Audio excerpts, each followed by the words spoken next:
The whispers started the moment Margaret Daniels stepped into Ordway's general store. At 22, she'd grown accustomed to the sideways glances and hushed comments about her size. But today, the whispers stung more than usual as she fingered the bolt of cream-colored fabric she'd been eyeing for weeks. What's the use of buying that? It's not like she'll ever have a wedding dress, a woman's voice carried from behind the dry goods shelf.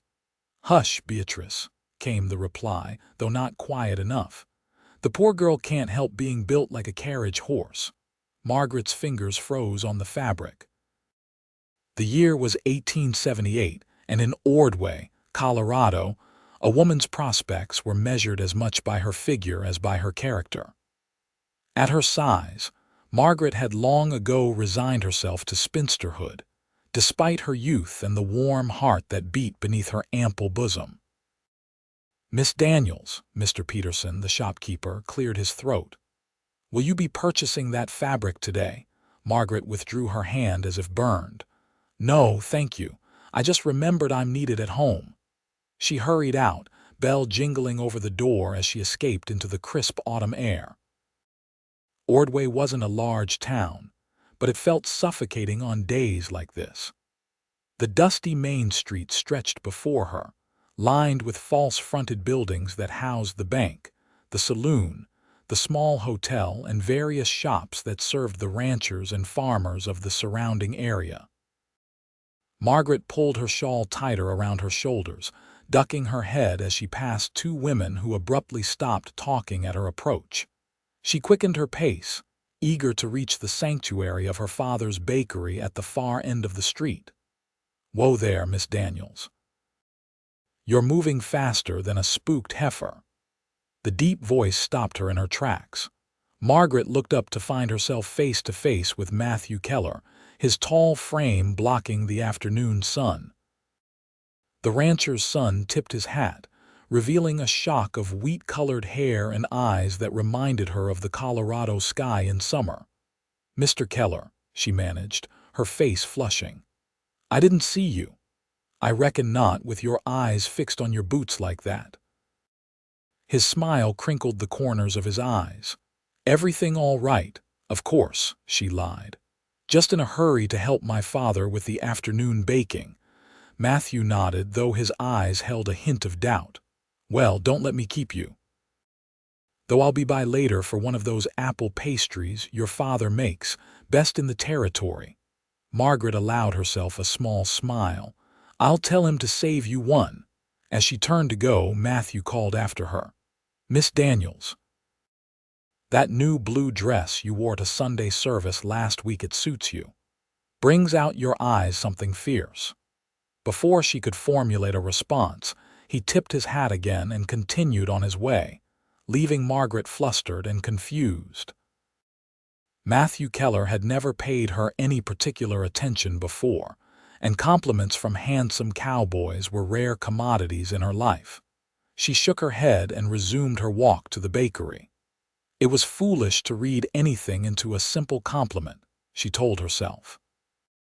Men like Matthew Keller, tall, handsome, and heir to one of the largest cattle spreads in the county, didn't court women like Margaret Daniels.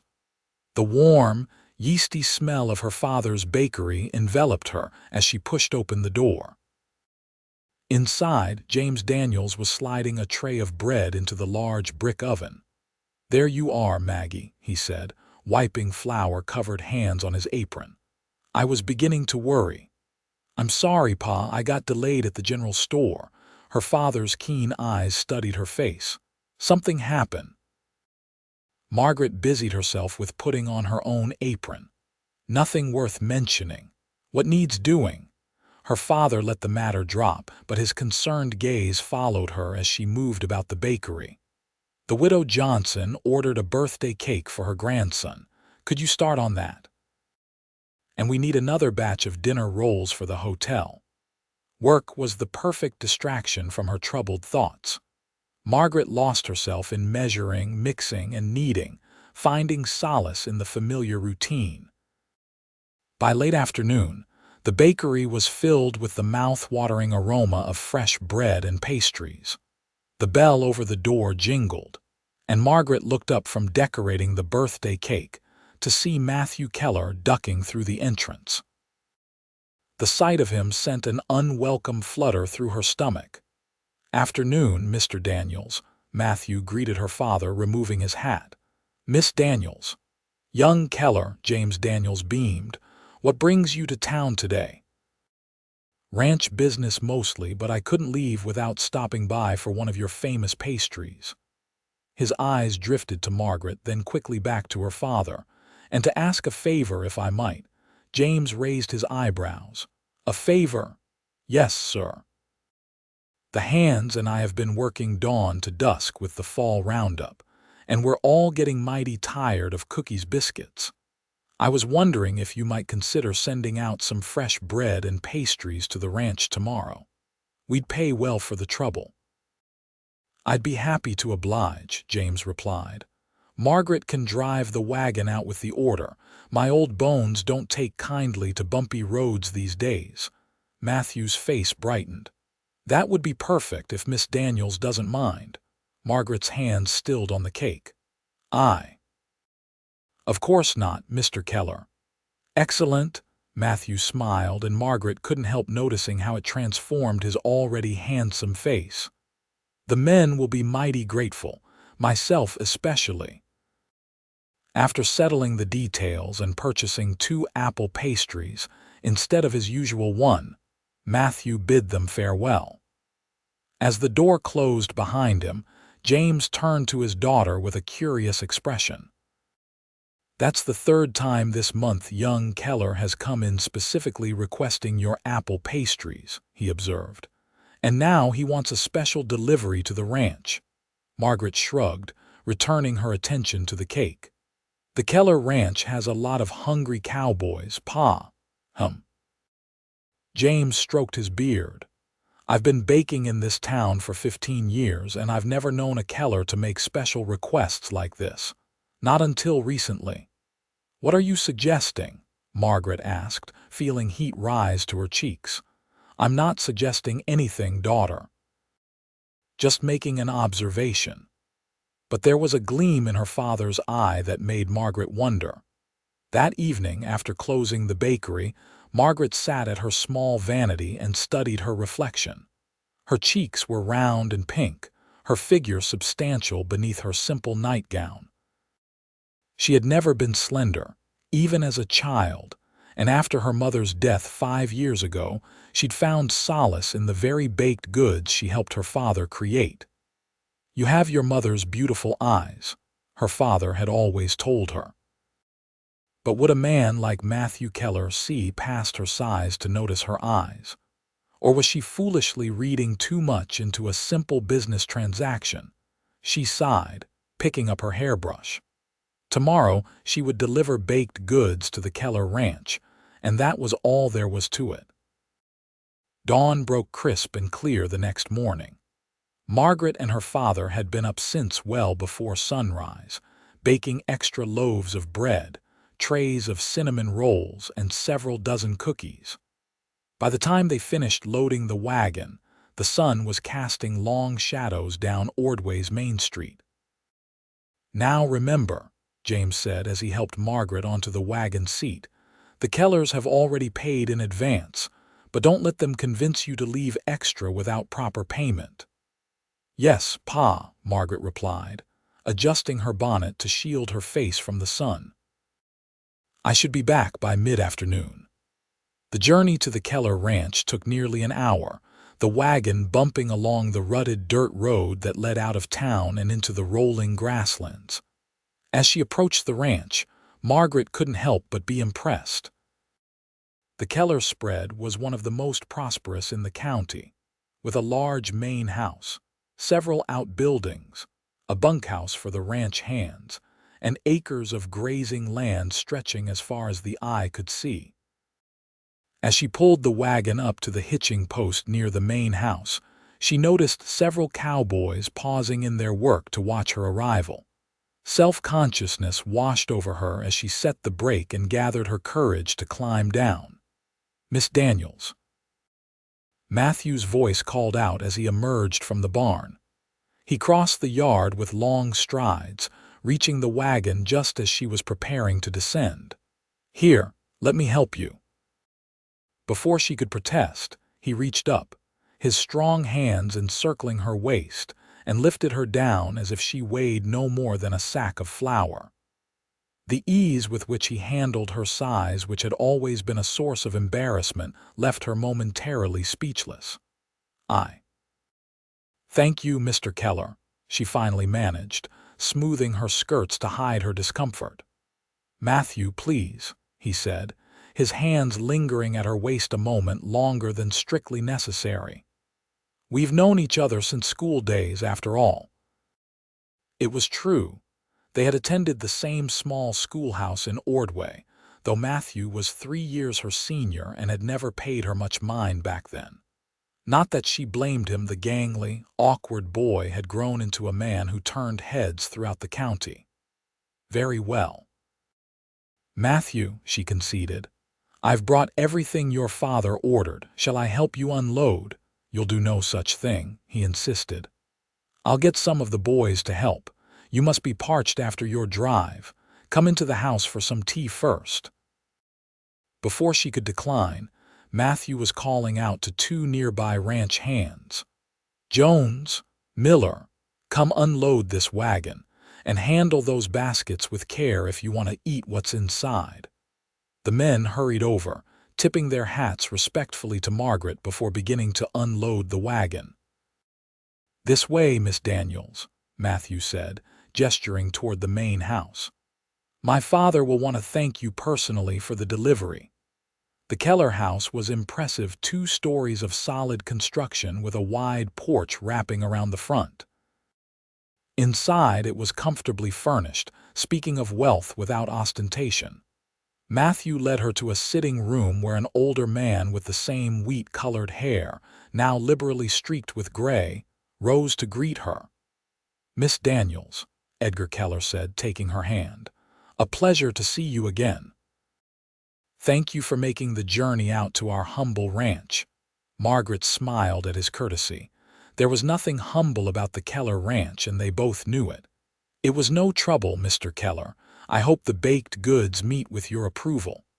"I have no doubt they will. Your father's reputation is well deserved." He gestured to a comfortable armchair. "Please sit. My housekeeper will bring refreshments."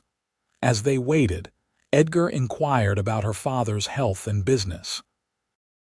The conversation flowed easily, with Matthew occasionally joining in, his eyes never straying far from Margaret.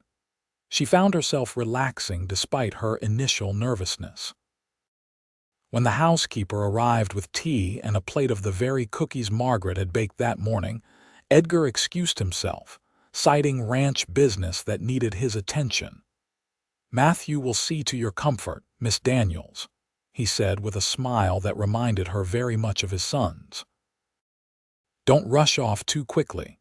The journey back to town will be hot at midday." Left alone with Matthew, Margaret suddenly found herself at a loss for words. She sipped her tea, acutely aware of his gaze. "I'm glad you came yourself," he finally said, breaking the silence. "I was hoping you would." Margaret nearly choked on her tea. "You were?" "Yes." He leaned forward in his chair. "I've been trying to find a way to speak with you privately for some time now, without the whole town watching and gossiping." Her heartbeat quickened. "What could you possibly have to say to me that requires such privacy, Mr. Keller?" "Matthew, I've been meaning to ask if you would accompany me to the Harvest Festival next Saturday," he said, a hint of nervousness creeping into his voice. "As my guest." Margaret stared at him, certain she had misheard. The Harvest Festival was the biggest social event in Ordway each fall. Couples attended together, often announcing engagements or intentions to court. "You want me to attend the festival with you?" she asked slowly. "Why?" The bluntness of her question seemed to surprise him. "Why wouldn't I? You're intelligent, kind, and—" He hesitated, a flush creeping up his neck. I find your company very agreeable. Margaret set her teacup down carefully. Matthew, I appreciate the offer, but I'm not naive. Women like me don't receive invitations from men like you unless there's some joke or wager involved. His expression hardened. Is that what you think of me? That I'd be cruel enough to toy with someone's feelings for a laugh? I don't know what to think, she admitted. We've hardly spoken more than pleasantries in all the years we've known each other. Now suddenly, you're buying pastries 3 times a week, arranging deliveries to your ranch, and inviting me to the Harvest Festival. Matthew rose from his chair and moved to kneel before her, taking her hands in his. The gesture was so unexpected that Margaret couldn't find the will to pull away. I've been watching you for longer than you realize, Margaret Daniels, he said softly. I admire your kindness to the children who come to your father's bakery, the way you care for him since your mother's passing, your quiet strength. And yes, I find you beautiful, your eyes, your smile, the way your cheeks flush when you're flustered like now. Margaret felt tears welling in her eyes. No one had ever spoken to her this way before. People will talk, she whispered. People always talk, he replied with a shrug. I don't give a damn what they say. The question is, will you accompany me to the festival? Looking into his earnest blue eyes, Margaret found herself nodding. Yes, she said, surprised at her own courage. I would be honored. His smile was radiant as he raised her hand to his lips and pressed a gentle kiss to her knuckles. The honor is mine, Miss Daniels. The drive back to Ordway seemed to pass in a blur as Margaret replayed their conversation over and over in her mind. By the time she reached the bakery, she still wasn't entirely convinced that the whole encounter hadn't been some elaborate daydream. How did it go? Her father asked as he helped her down from the wagon. Did they like our goods? Yes, they were very appreciative, Margaret replied, hoping her face didn't betray the tumult of emotions she was feeling. Mr. Keller the younger asked me to accompany him to the Harvest Festival next weekend. James Daniels' eyebrows shot up. Did he now? And what did you say? I accepted, Margaret said, unable to keep a small smile from her lips. Her father studied her face for a long moment, then nodded. He's a good man, Matthew Keller. Works hard, treats people fairly. His father raised him right after his mother passed. Pa, Margaret said hesitantly, do you think he's sincere? A man like him could have any woman in the county. James took his daughter's hands in his own weathered ones. Maggie, my girl, you've never seen yourself clearly. You have your mother's beauty and her kind heart. Any man would be fortunate to have your affection. If young Keller has finally realized that, then he's smarter than I gave him credit for. The week leading up to the Harvest Festival passed both too quickly and too slowly for Margaret's taste. Word of her impending attendance with Matthew Keller spread through Ordway like wildfire, and she found herself the subject of curious glances and whispered conversations whenever she ventured into town. Some reactions were kind misses. Thompson from the millinery shop stopped by the bakery specifically to tell Margaret how pleased she was to hear the news, and even offered a special discount on a new bonnet for the occasion. Others were less gracious. Margaret overheard Beatrice Wilson telling another woman at the general store that Matthew must have lost a bet to be escorting that Daniels girl to the festival. It's like watching a bull elk court a milk cow, Beatrice had said with a nasty laugh that echoed in Margaret's ears long after she'd fled the store, purchases forgotten. Despite these moments of doubt, Margaret found herself looking forward to the festival with growing excitement. She used some of her savings to purchase a length of deep blue fabric that complemented her eyes, and spent her evenings sewing it into a new dress, more fashionable and flattering than anything she'd worn before. The morning of the festival arrived with perfect autumn weather, crisp and clear, with golden sunlight filtering through the changing leaves. Margaret spent extra time with her hair, arranging it in a becoming style she'd seen in a magazine from Denver, and even dabbed a tiny bit of her mother's precious perfume behind her ears. When she descended the stairs to the bakery's living quarters, her father's eyes misted over. "You look just like your mother on the day I first courted her," he said softly. "Beautiful, Maggie." A knock at the door announced Matthew's arrival. Margaret's heart fluttered as her father went to answer it. She heard their voices, her father's gentle warnings about having his daughter home at a reasonable hour, Matthew's respectful assurances before Matthew stepped into view. He was handsomely dressed in a new shirt and vest, his usually unruly hair tamed, hat in hand. When he saw Margaret, he stopped mid-sentence, eyes widening. "Miss Daniels," he finally said, his voice slightly hoarse, "you are a vision." Margaret blushed under his appreciative gaze. "Thank you. You look very handsome yourself." Matthew offered his arm, and with a final reassurance to her father, they set off toward the town square where the festival was being held. Margaret was acutely aware of the stares and whispers as they walked down the street, but Matthew seemed oblivious, chatting easily about ranch business and asking her opinion on the fall colors. The town square had been transformed for the occasion. Lanterns hung from trees, tables were laden with food from every household, and a platform had been erected for the musicians. Colorful bunting and autumn leaves decorated every available surface. As they approached, conversation faltered and heads turned. Margaret felt her courage wavering under the collective gaze of nearly everyone in Ordway. Matthew must have sensed her discomfort, because he placed his hand over hers where it rested on his arm and gave it a reassuring squeeze. "Ignore them," he murmured close to her ear. "Their opinions don't matter. Not tonight." With his steady presence beside her, Margaret found herself enjoying the festival despite the occasional whisper or stare.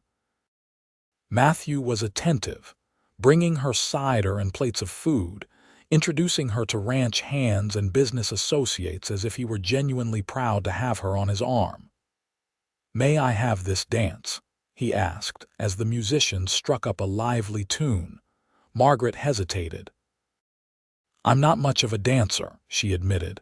The truth was, she'd rarely been asked to dance at social gatherings. "Neither am I," Matthew said with a wink. "We can stumble through it together." And stumble they did, laughing as they navigated the steps. Margaret was aware of her size, afraid she would appear awkward or ungainly. But Matthew led with confidence, his hand warm and steady at her waist, making her feel almost graceful. As the evening progressed, and the lanterns cast a golden glow over the festivities, Margaret found herself relaxing into the joy of the moment. When the musicians shifted to a slower, more romantic melody, Matthew drew her closer. "I've been waiting all evening to hold you like this," he confessed, his voice low enough that only she could hear. "People are watching," she whispered, though she made no move to increase the distance between them. "Let them watch," he replied. "Maybe they'll learn something about what really matters in life."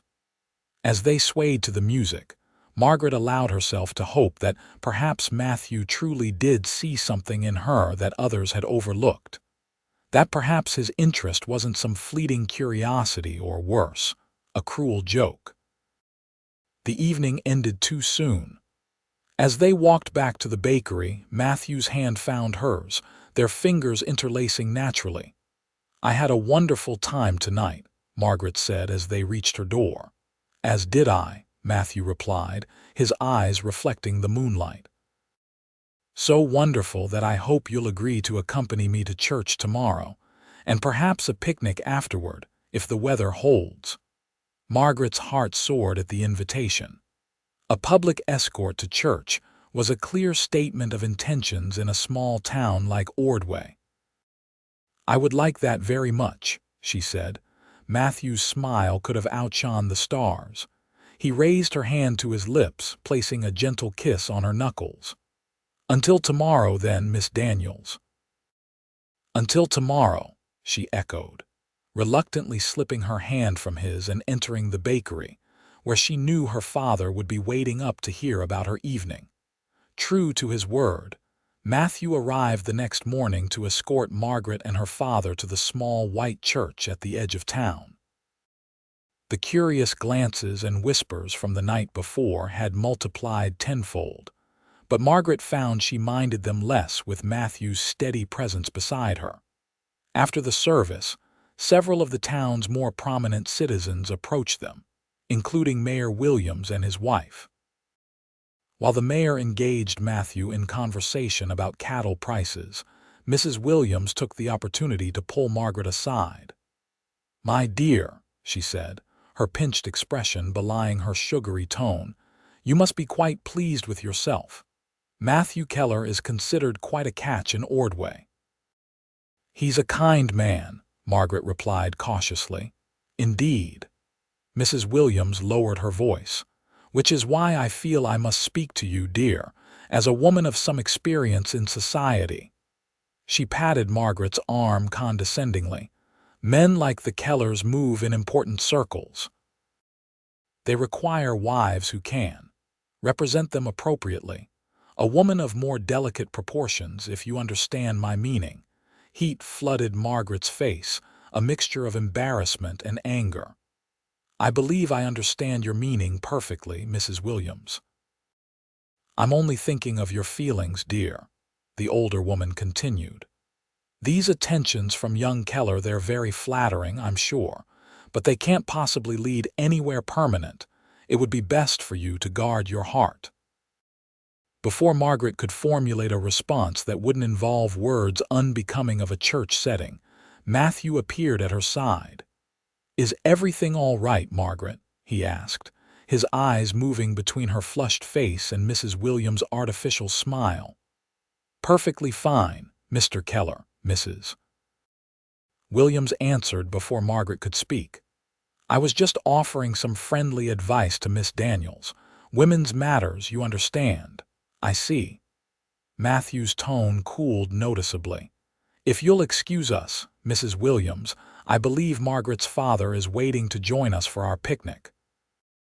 He placed a protective hand at the small of Margaret's back, guiding her away from the mayor's wife. Once they were out of earshot, he bent his head close to hers. "What did she say to upset you?" Margaret swallowed hard.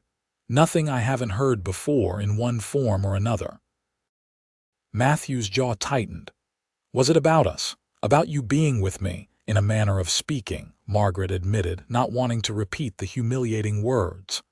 "She thinks I'm not suitable for someone like you." Matthew's eyes darkened. "Because of your size," he said flatly. "It wasn't a question." "Matthew, perhaps she has a point," Margaret said, the doubts that had been nagging at her since his invitation surfacing fully. "You could have any woman in town. Someone like Victoria Evans, who's pretty and graceful and has the personality of a fence post," Matthew interrupted. "Margaret, do you think I care what busybodies like Meredith Williams think? Or what anyone thinks?" "You should care," Margaret insisted, her voice dropping to a whisper as they approached her father. "You have a position in this community, a future. The wrong wife would be anyone but the woman I choose," Matthew said firmly. "And I've made my choice clear. Unless—" His confident expression faltered. "Unless you don't share my feelings." The vulnerability in his eyes tugged at Margaret's heart. "That's not it at all," she assured him. "I just don't want you to regret." "The only thing I would regret," he said, taking her hands in his, heedless of the curious onlookers, "is letting the opinions of small-minded people keep me from pursuing the woman who has captured my heart." Margaret searched his face for any sign of insincerity but found only earnest affection. Slowly, she nodded. "Then I suppose we should join my father for our picnic." Matthew's smile returned, lighting his features. I couldn't agree more. The picnic spot Matthew had chosen was a secluded clearing near the creek that ran just outside of town. The afternoon passed pleasantly, with James Daniels regaling them with stories of his early days in Colorado territory, long before Ordway had been established. As the sun began to sink toward the horizon, James made a show of checking his pocket watch. "Would you look at the time?" he said, gathering his things. "I promised Reverend Parker I'd discuss the repair work needed on the church roof. You two enjoy the rest of the afternoon. Matthew, I trust you'll see my daughter home safely before dark." "You have my word, sir," Matthew replied. As James disappeared down the path toward town, Margaret shot Matthew a suspicious glance. "Did you arrange that?" Matthew tried to look innocent but failed miserably. "I might have mentioned to your father that I'd appreciate some time alone with you." "And he agreed?" Margaret asked, surprised. Her father had always been protective. "After extracting several promises regarding my intentions and behavior, yes." Matthew's expression grew more serious as he moved to sit beside her on the blanket. "Margaret, there's something I need to tell you." Her heart sank.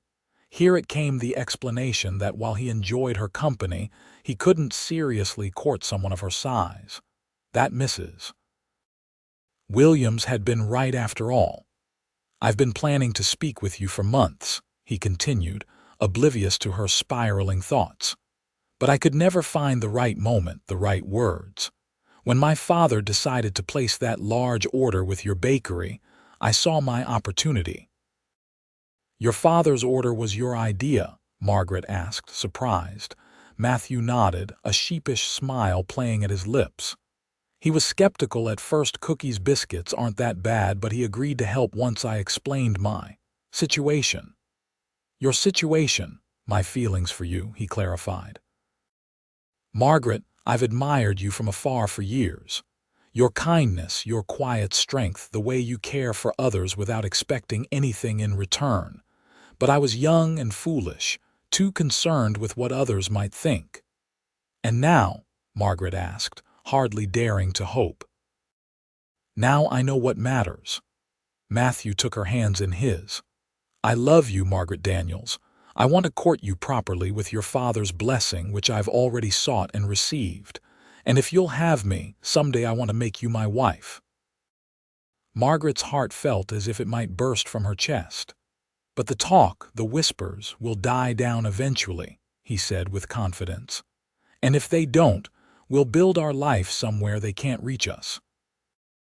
The ranch is far enough from town that we needn't subject ourselves to wagging tongues if we don't wish to." Tears welled in Margaret's eyes. "Do you really mean that? You would marry me despite what everyone says?" "Because of what everyone says," Matthew corrected her. "Every whisper, every cruel remark has only shown me the strength of your character. You've faced their judgment with grace and dignity. How could I not fall in love with such a woman?" He reached into his pocket and withdrew a small object. "I've been carrying this for weeks, waiting for the right moment." In his palm lay a delicate silver ring set with a small but perfect sapphire. "It was my mother's," he explained. "My father gave it to me after she passed, said I should give it to the woman who captured my heart as completely as my mother had captured his." Margaret's breath caught. "Matthew, I'm not asking for an answer today," he hurried to say. "Only your permission to court you properly. To show you and everyone else exactly how serious my intentions are." Through her tears, Margaret smiled. "Yes," she whispered. "Yes, I would like that very much." Matthew's answering smile was radiant as he carefully slipped the ring back into his pocket. "Then may I seal our understanding with a kiss, Miss Daniels?" Margaret nodded, her heart racing as Matthew leaned closer. His lips met hers gently, almost reverently, in a kiss that promised both tenderness and passion. When they finally parted, Margaret knew with absolute certainty that whatever challenges lay ahead, they would face them together. The following weeks passed in a whirlwind of activity. True to his word, Matthew courted Margaret openly and with obvious devotion. He escorted her to church each Sunday, brought flowers to the bakery, and invited her to dine with him and his father at the ranch on several occasions. The town's reaction was mixed. Some, like the Thompsons and the Parkers, accepted the couple with genuine warmth. Others, including the mayor's wife and her circle, continued to whisper behind their hands whenever Margaret and Matthew appeared together. "Have you heard?" Beatrice Wilson asked loudly one day as Margaret entered the general store. "The Keller boy has actually proposed to the baker's daughter. Can you imagine? He'll need a larger doorway just to get her into the house." The titters that followed the cruel remark cut deep, but Margaret held her head high, completing her shopping with as much dignity as she could muster. When she left the store, she was surprised to find Victoria Evans waiting outside. "Miss Daniels," Victoria said, falling into step beside her. "May I speak with you for a moment?"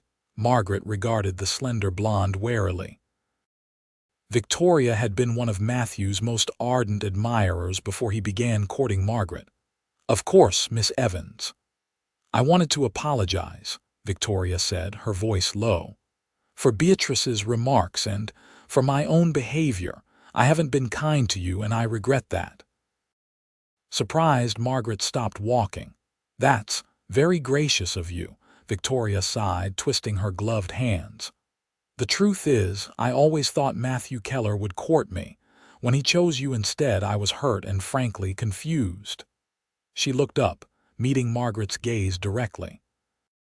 "But I've seen the way he looks at you, Miss Daniels. He never looked at me that way or anyone else for that matter. He truly loves you." "Thank you for saying so," Margaret replied, deeply touched by the unexpected admission. "Be happy together," Victoria said, offering a small smile before continuing on her way. The encounter left Margaret thoughtful. If even Victoria Evans could see past her own disappointment to recognize the genuine affection between her and Matthew, perhaps others would eventually follow suit. Matthew proposed formally on Christmas Eve, kneeling before her in her father's parlor, the ring that had been his mother's gleaming in the candlelight. Margaret accepted through tears of joy, and they shared the news with her beaming father and Matthew's equally delighted father over a celebratory dinner. They set the wedding date for April, when the spring weather would make travel easier for Matthew's relatives from Denver, and the ranch work would be less demanding.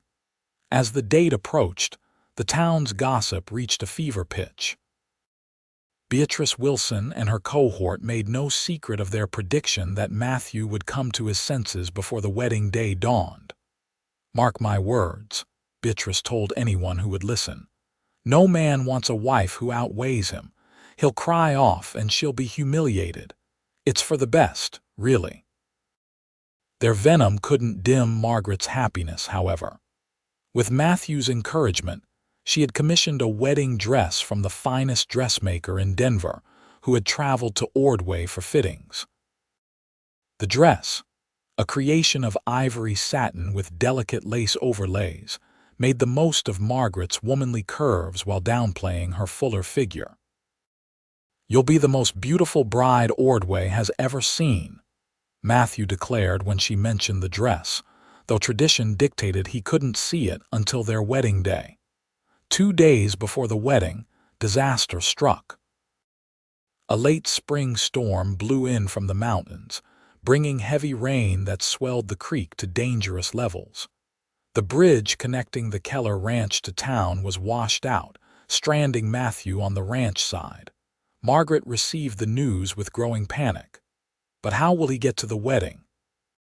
She asked her father as they watched the rain lashing against the bakery windows. "The men will find a way," James assured her. Matthew Keller wouldn't let a little flood keep him from his bride. Sure enough, the next morning brought a mud-splattered messenger from the ranch. "Mr. Keller says not to worry, Miss Daniels," the young ranch hand reported. "He says even if he has to swim the creek, he'll be here to marry you tomorrow." The storm passed overnight, leaving a brilliant blue sky in its wake, but the damage to the bridge remained. As Margaret prepared for her wedding with the help of Mrs. Thompson and several other ladies from church, she tried to quell her anxiety. "He'll be here," Mrs. Thompson said confidently as she arranged Margaret's hair. "That young man would move heaven and earth for you." The simple ceremony was to take place at the church at noon, followed by a celebration at the town hall. As 11 o'clock approached with no sign of Matthew, Margaret's nerves frayed further. She paced the small room at the back of the church where she had dressed in her wedding finery. "Pa, what if something's happened?" she asked when her father came to check on her. "What if he tried to cross the creek and now, Maggie," James said soothingly, "Matthew is too smart for that. He'll find a safe way." At 11:30, a commotion outside drew them to the window. Margaret gasped at the sight. Matthew, dressed in his wedding suit but splattered with mud to his knees, was riding toward the church on his stallion. Behind him came his father and at least a dozen ranch hands, all similarly attired in their Sunday best, despite the evidence of a difficult journey. "He came," Margaret whispered, tears threatening to ruin the careful application of powder on her cheeks. "Did you doubt it?" Her father asked gently. By noon, the church was filled to capacity. It seemed the entire town had turned out, whether to witness the culmination of a genuine romance, or, in some cases, to see if Beatrice Wilson's predictions would come true. As the organ began to play and Margaret prepared to walk down the aisle on her father's arm, she caught a glimpse of Beatrice and several others from her circle, whispering behind their hands. For a moment, doubt assailed her. What if they were right? What if Matthew took one look at her in her wedding finery and realized he'd made a terrible mistake? But when the doors opened and she saw Matthew waiting for her at the altar, his face transformed with love and awe. All doubts fled. She walked toward him with growing confidence, her father's arm steady beneath her hand. "You are breathtaking," Matthew whispered as her father placed her hand in his. The ceremony passed in a blur of emotion. Before she knew it, the Reverend was pronouncing them husband and wife, and Matthew was kissing her with a tenderness that brought tears to her eyes. As they turned to face the congregation, now officially Mr. and Mrs. Matthew Keller, Margaret was aware of the mixed reactions. Most faces reflected genuine happiness for the couple, but a few, including Beatrice Wilson and Meredith Williams, wore expressions of disbelief and thinly veiled disapproval. The celebration at the town hall was a joyous affair, with plenty of food, music, and dancing. Matthew never left Margaret's side, his pride in his new wife evident in every glance, every touch, every whispered endearment. As they prepared to depart for the ranch, which would be their home, Matthew pulled Margaret aside. "Are you ready, Mrs. Keller?" he asked, his eyes twinkling with mischief and love. "Ready for what?" she asked, curious about his expression. "For your grand exit," he replied mysteriously. "I've been planning it for weeks." Before she could question him further, he led her back to the center of the hall and called for everyone's attention. "Friends, family, neighbors," he began, his voice carrying across the now quiet room. "I want to thank you all for sharing in our joy today. Now, as tradition dictates, I'll be taking my bride home, but I want to make something clear to everyone here." He turned to look directly at Beatrice Wilson and her group, who had been whispering together in a corner. "I've heard the talk. The speculation about why a man like me would choose a woman like Margaret. Some of you seem to think her size should disqualify her from love, from marriage, from happiness." A shocked murmur ran through the crowd. Margaret felt her cheeks burning, but Matthew squeezed her hand reassuringly. "You're right about one thing," he continued. "Margaret is exceptional in every way, including her generous heart, which is bigger and more loving than most people in this room could comprehend. I am the fortunate one in this match, and I intend to spend the rest of my life proving worthy of her love." With that, he swept Margaret into his arms as if she weighed nothing, cradling her against his chest. "And yes, I can carry my wife over the threshold as every good husband should," he declared. "And I'd carry her to the ends of the earth if she asked it of me." A cheer went up from most of the guests as Matthew strode toward the door, Margaret nestled securely in his strong arms. As they passed Beatrice Wilson, whose face had turned an unflattering shade of red, Matthew paused. "Mrs. Wilson," he said pleasantly, "I believe you owe my wife an apology. Several, in fact, but we won't hold our breath waiting for them. We'll be too busy being happily married." With that parting shot, he carried Margaret outside to where a buggy decorated with flowers and ribbons awaited them. The crowd followed, throwing rice and calling good wishes as Matthew carefully settled Margaret in the seat before climbing up beside her. "I hope you're not angry," he said as they drove away, the sounds of celebration fading behind them. "I know it was impulsive, but I couldn't bear another minute of their whispers and judgment." Margaret shook her head, tears of happiness spilling down her cheeks. "Not angry. Never angry with you, Matthew Keller. That was the most gallant, wonderful thing anyone has ever done for me." Matthew smiled, lifting her hand to his lips. "Get used to it, Mrs. Keller. I intend to spend the rest of my life showing you and anyone else who needs convincing exactly how much I adore you, exactly as you are." The journey to the ranch took longer than usual, as they had to detour around the damaged bridge, but Margaret barely noticed. Every moment with Matthew by her side felt like a dream come true, a precious gift she had never dared hope for. As they approached the ranch house, now her home, Matthew reined in the horses. "Almost there, Mrs. Keller. Are you ready for your new life?" "More than ready," she assured him, her heart full to bursting with love. True to his word, when they reached the house, Matthew lifted her from the buggy and carried her across the threshold, setting her gently on her feet in the entrance hall that had been decorated with flowers and candles for their arrival. "Welcome home, my love," he whispered before claiming her lips in a kiss that promised a lifetime of passion and devotion. 1 year later, Margaret stood on the porch of the ranch house, watching as Matthew rode in from checking the fences. Her hand rested protectively on her swollen belly, their first child due to arrive within the month. The past year had been the happiest of her life. Living on the ranch, away from the prying eyes and wagging tongues of Ordway, Margaret had blossomed. She had taken over management of the household with a natural efficiency that impressed her father-in-law, and had even started a small side business supplying baked goods to neighboring ranches. More importantly, her relationship with Matthew had deepened and strengthened with each passing day. His love and admiration had never wavered, and Margaret had grown more confident in herself and her place in his life. "How are my two favorite people today?" Matthew called as he dismounted and strode toward the porch. "We're fine," Margaret replied, smiling as he climbed the steps to join her. "Your son has been particularly active this afternoon." "Son, is it?"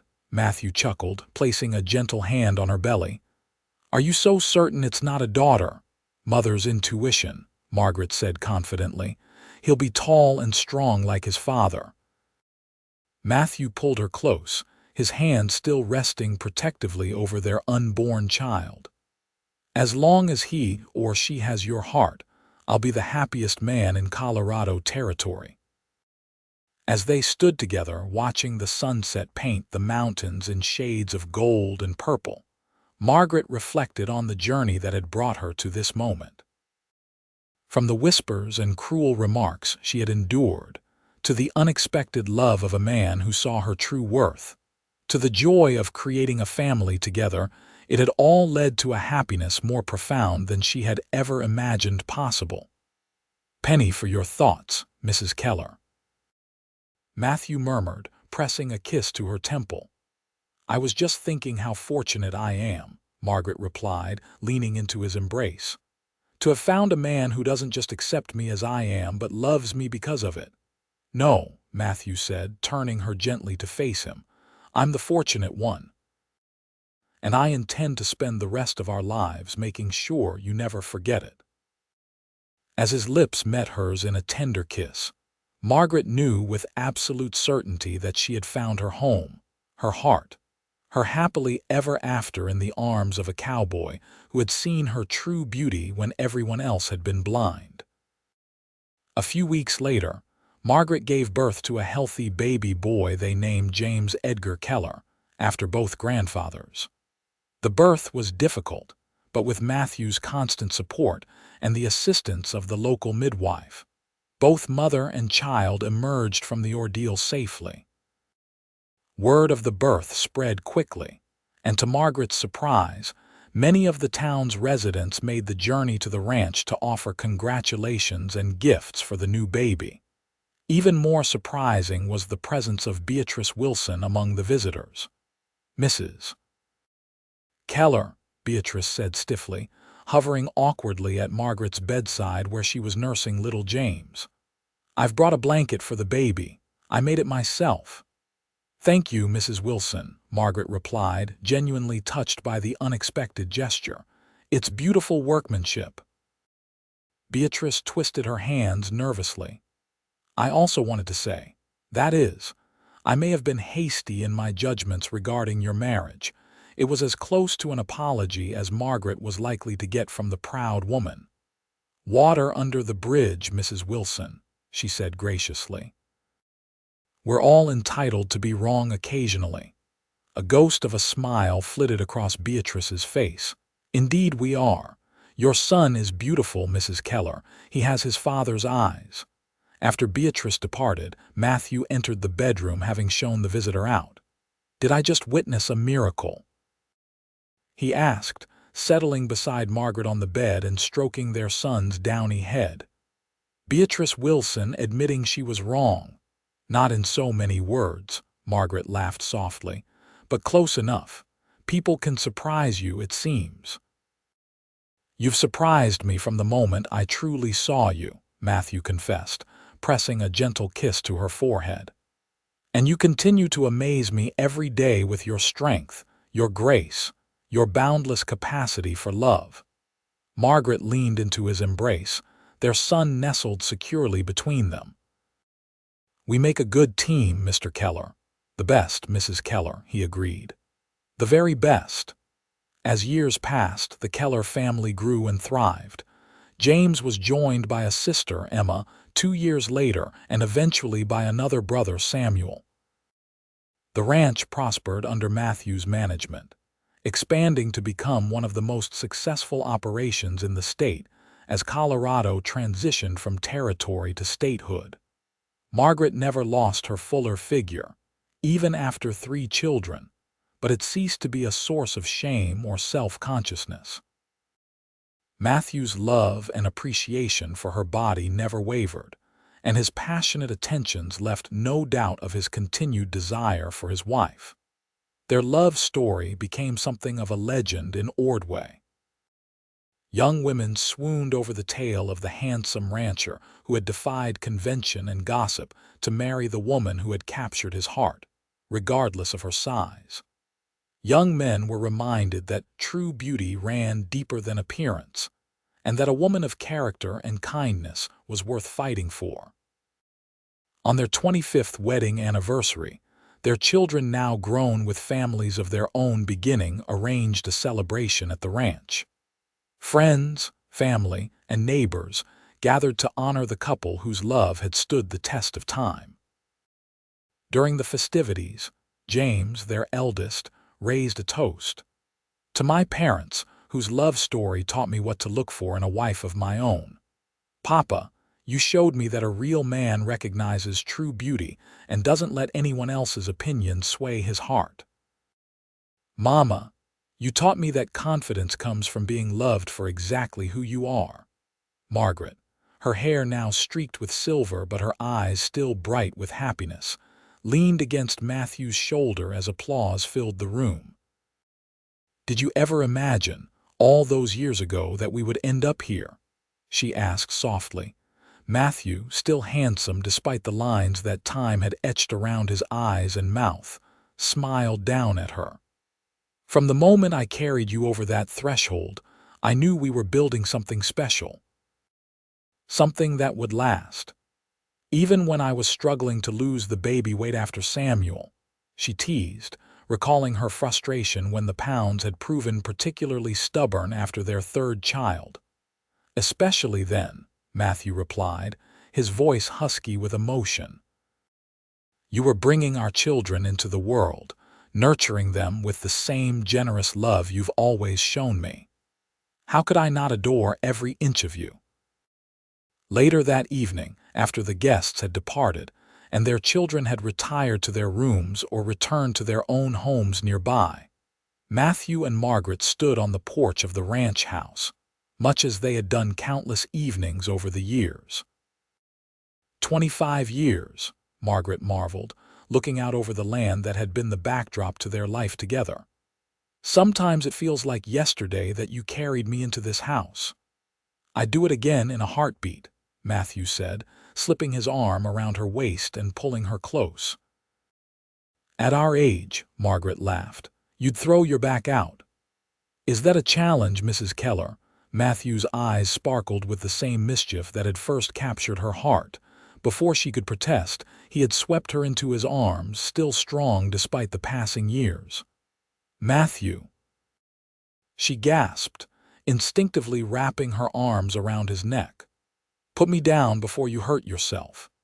Never, he declared, carrying her through the door and into the house with the same easy strength he had demonstrated on their wedding day. I told you I'd carry you to the ends of the earth if you asked, and I meant it. As he set her gently on her feet in the entrance hall, now worn smooth by the passage of children and grandchildren, Matthew cupped her face in his hands. I love you, Margaret Keller. Every day with you has been a gift beyond measure. And I love you, she replied, her heart as full as it had been on the day they wed. Thank you for seeing me, truly seeing me when no one else did. Their lips met in a kiss that held all the passion of youth, tempered by the deep, abiding love that only years of shared joys and sorrows could create. And in that moment, Margaret knew with absolute certainty that the whispers and cruel remarks of long ago had been the prelude to the greatest blessing of her life, the love of a man who had never cared what others thought, who had proposed anyway, and who had carried her not just over the threshold, but through a lifetime of love.